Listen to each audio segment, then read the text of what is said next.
Hi, this is Shelly Hughes doing my HEENT video. So I'm going to scan the room just so you know that there's no, well, which way should I go? No papers out.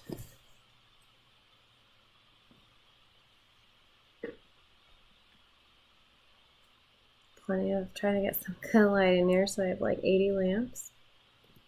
Okay. Just put this back down. Try to get this back in a position that makes sense. Okay. Okay. So I'm going to begin. I would check the chart, probably outside the room, and see whether or not this patient had a reason for me to wear PPE. And I see that there is no need for that in this case. I would knock on the door and then walk in and either close the door behind me or pull a curtain to provide privacy. I would then wash my hands. If necessary, I would wear gloves during this assessment and then introduce myself to my patients. Hi, I'm Shelly. I'm going to be your student nurse today. How are you? Doing well. Good. Can you verify your name and date of birth for me? Nathan Hughes, October 18th, 1985. Okay, that matches your ID here. What would you like me to call you? Nathan's fine. Sorry. Okay, great. And what brings you in today? Just my checkup. Okay, and are you in any pain? No. Okay. And do you have any other concerns today other than just the assessment? Yeah, no. Okay, great. So we're going to do a head, eyes, ears, nose, and throat assessment. Okay. We're also going to assess the muscles in the face and then do some range of motion. Does that sound okay? Yeah. Okay. And then if you have any questions for me, stop me at any time. Nothing I do today should cause you any pain. So if you do experience pain, please let me know. Okay. Okay. I would also note right now in the chart that my patient is alert, oriented, he's upright in position and erect, he's appropriately dressed for the season and for the event. There's no involuntary movements, no tremors. His mood and affect are appropriate to the situation. And his word choice is appropriate and his speech is clear. And now, Nathan, can you tell me where you are today? Yep, I'm at the hospital. Okay, and do you know what day it is? Saturday.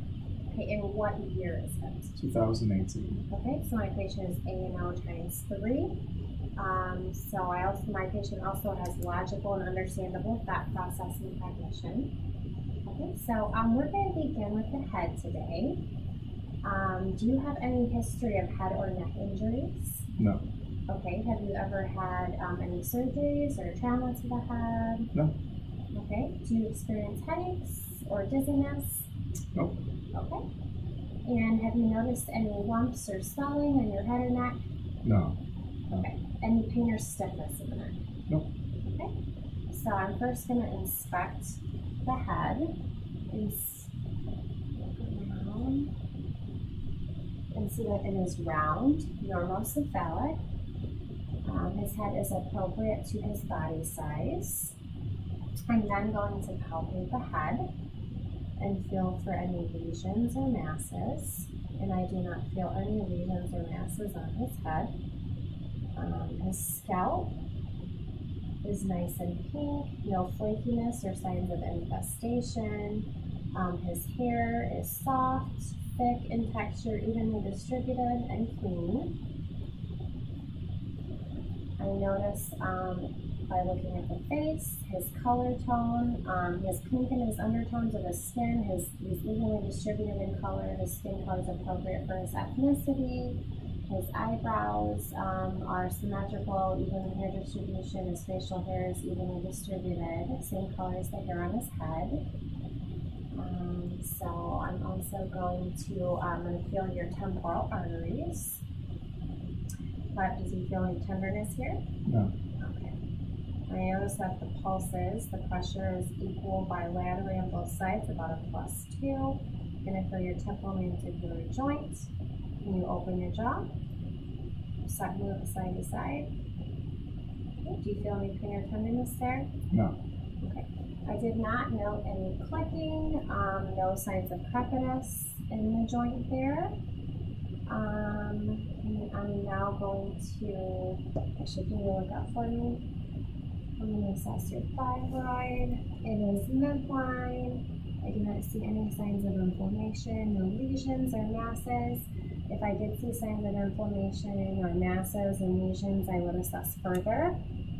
Stay with me. I'm now going to assess your lymph nodes. Okay. With your pre-auricular, post-auricular, occipital, your tonsillar,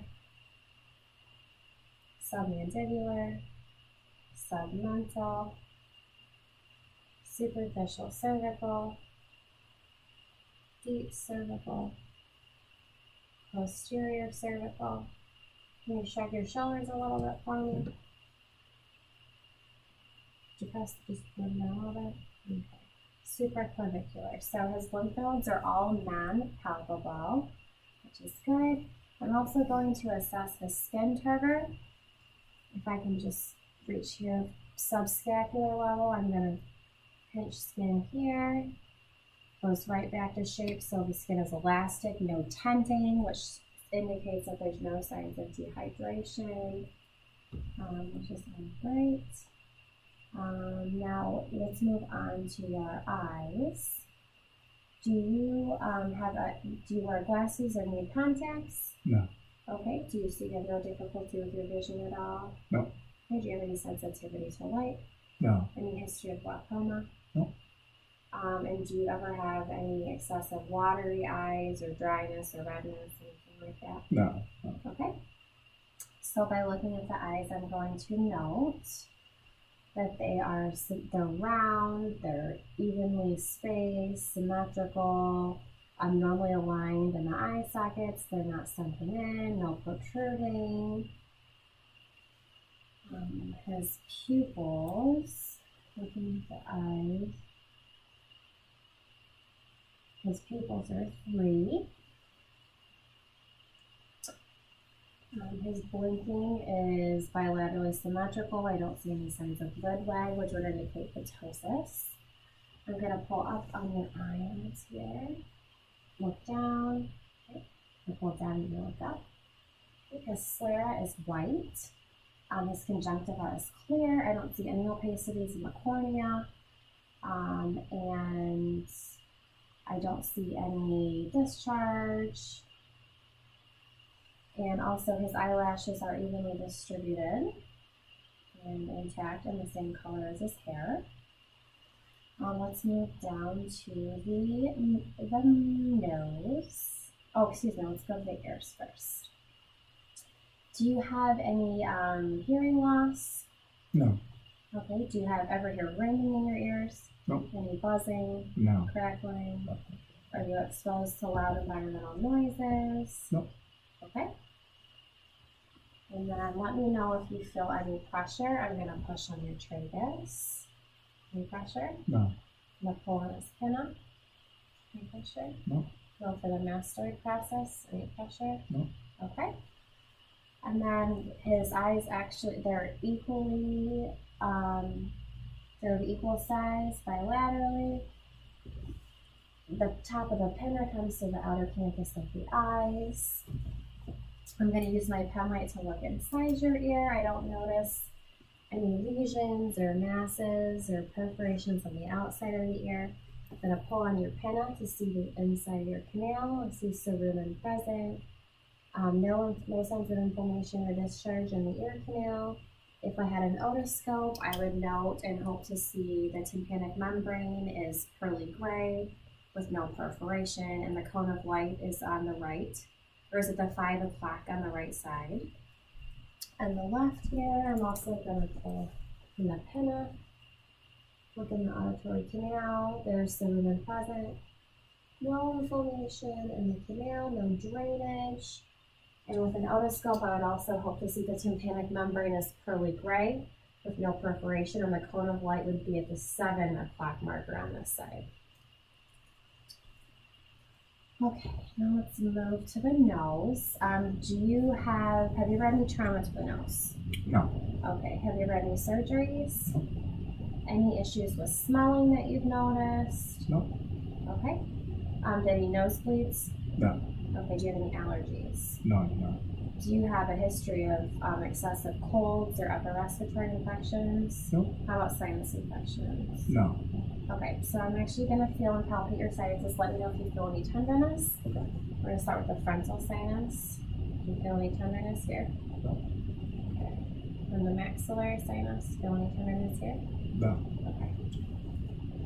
Now I'm going to take a look at your nose with my pen light, but first I'm going to note that it is midline. You can tilt your head up for me. I'm going to look inside, see the internal vestibule is pink and moist. No signs of erythema or inflammation, no scabbing. I don't see any perforations. The septum is midline. I'm going to test the patency of the nose by occluding the nostril. Okay, no nasal flaring. So patency is equal bilaterally. Okay, next we're going to go on to the mouth. I see that the lips are symmetrical, they're pink in color, they appear moist, no cracking. Can you give me a smile? See your teeth, they are straight in alignment, they're white, shiny, and appear to be smooth in texture. Just take the pen. His gums are nice and pink. No bleeding present, no signs of inflammation. Can you open your mouth for me? Stick out your tongue. His tongue is midline. Seems to be freely moving, from side to side. Okay, so freely moving. The tongue is pink, moist with presence of papillae. I can put your tongue back in. Keep your mouth open. Can I see the roof of your mouth? The hard palate is light pink to a white with rugae. You just put your tongue back out and say ah.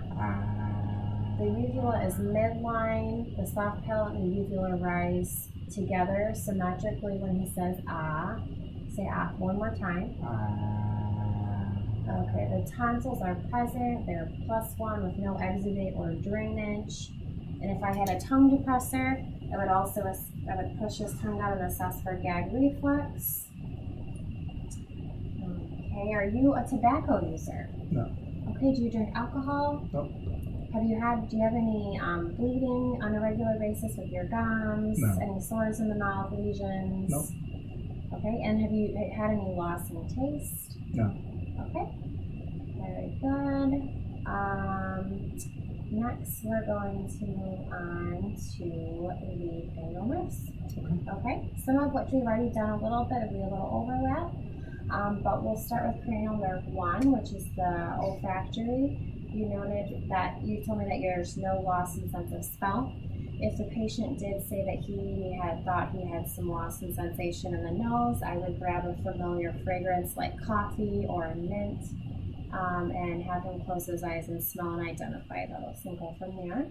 So with him noting that he has no difficulty smelling, I would say cranial nerve 1 is intact. Cranial nerve 2 is the optic nerve. And Nathan doesn't wear glasses or contacts, but I would still use the Snellen chart and assess whether his vision is 20/20. So cranial nerve 2 is intact for him. Cranial nerve 3, the oculomotor, can be assessed by using Perla.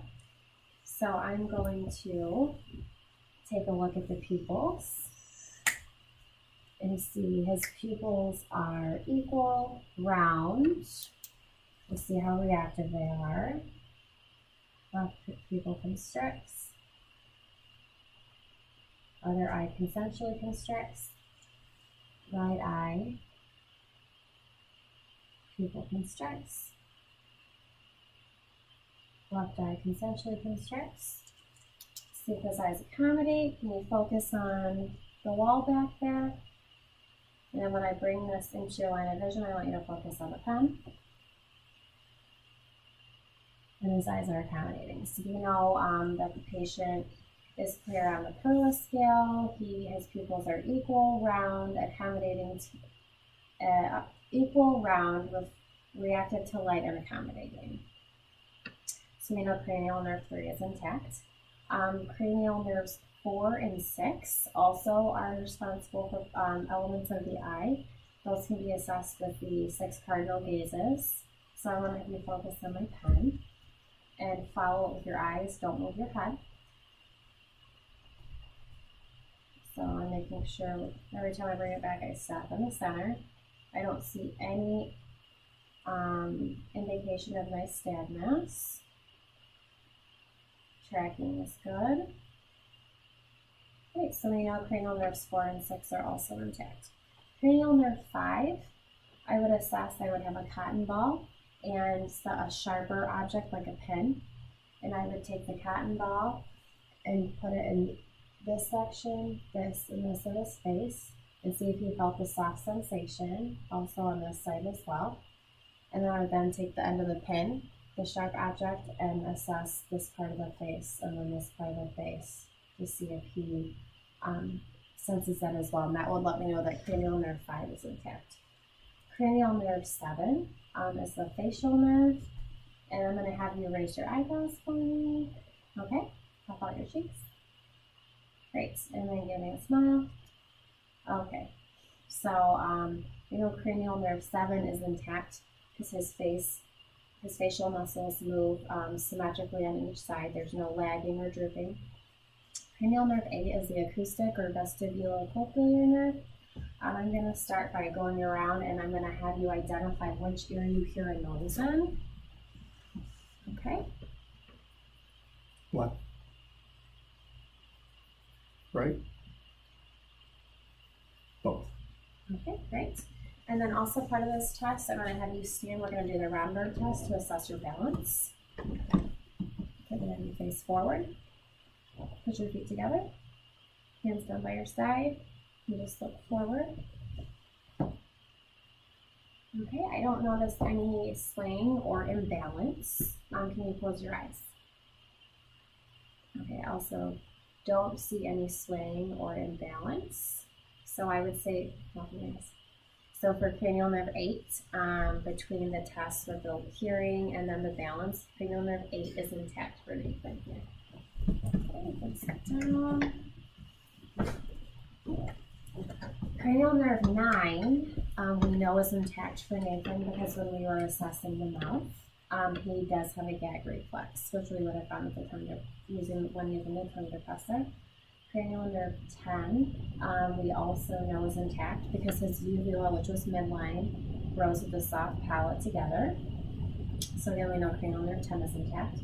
Cranial nerve 11, I'm going to sit up for me, and then shrug your shoulders. Okay. So we know that cranial nerve 11 is intact. And I also have you look to your right, look to your left, look up, and look down.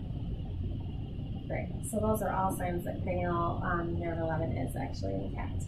Cranial nerve 12, can you stick out your tongue for me? It's midline. Go back in. And you say light, tight, dynamite. Light, tight, dynamite. Okay, so we know cranial nerve 12 is also intact. Great, so now we're going to move on to the last thing for today is the musculoskeletal and range of motion. Do you have any issues with range of motion? No. Have you ever broken a bone or fractured anything? Nope. Do you have any joint issues, swelling or pain? No. Do you have a family history of arthritis? Nope. Okay. Is there any movement that you do on a daily basis that hurts you in any way or causes soreness or achiness? No. Okay, so no cramping, pain, or tightening the muscles? Nope. Okay. So if I can just have you stand, I'm first going to do a visual assessment, noting that the muscles on both sides, the shoulders and the arms, they're of equal size. The muscles are the same. No atrophy with either extremity. I would also examine the joints. The elbows, just noting if there's any inflammation or any signs of crepitus. There's not. This side. Do you ever get any achiness or tenderness here? No. Okay. So no signs of inflammation or crepitus here either. Then go down to the hands. There's a lot of bones in the hands and the wrist. There's no signs of inflammation or swelling or fluid retention in the hands.